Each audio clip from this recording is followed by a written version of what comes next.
If I'm in pain from a 9-year-old injury of my brother dying, if I'm in pain from, my father's reaction of my brother dying, all of these things that build up, and you kind of have like, I know I've had the veneer, like it doesn't matter. I'm cool with it. It does matter. And it is a deep injury. And until you really repair your own injuries, you're not very useful to other people.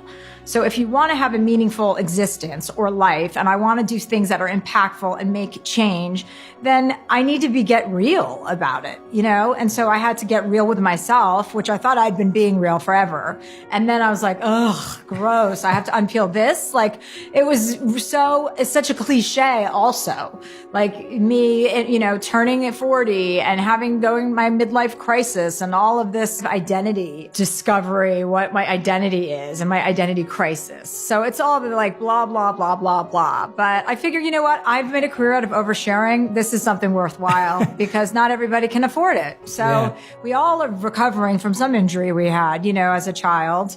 But there's a part of me that's very cynical and that's very much a realist. So I have a hard time with a lot of this LA mumbo jumbo, and spirituality can stink of mumbo jumbo a lot of the time. That's why I had a hard time with therapy, because I thought it represented that. Like, navel gazing. After I have a show and books about me, I'm going to go talk about myself for 2 hours. Like, what kind of loser am I?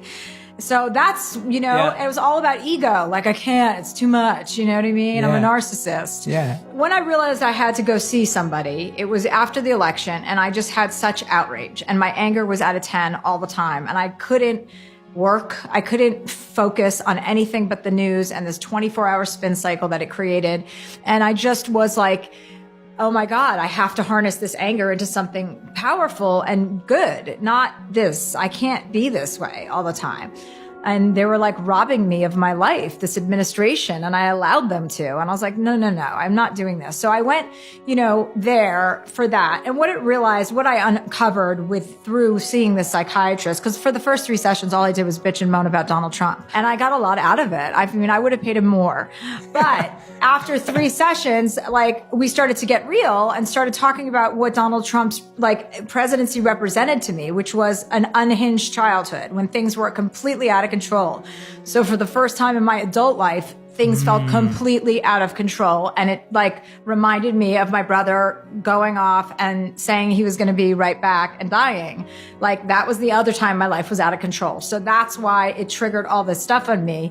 And so talking to somebody and having somebody who has a degree in, psychiatry and other things, telling you, hey, don't minimize an incident just because you weren't raped or sexually assaulted. You have a right to be in pain. You lost your brother. That's painful. You probably haven't matured much beyond that emotionally when it comes to men from 9 years old. And I was like, no, that's exactly what's happening. And once somebody said that to me, I'm like, oh my God, is it that obvious? That's how basic this all is? I answer, yes, it is. And if you don't ask questions like that or admit it to yourself, then you're just kind of masking pain.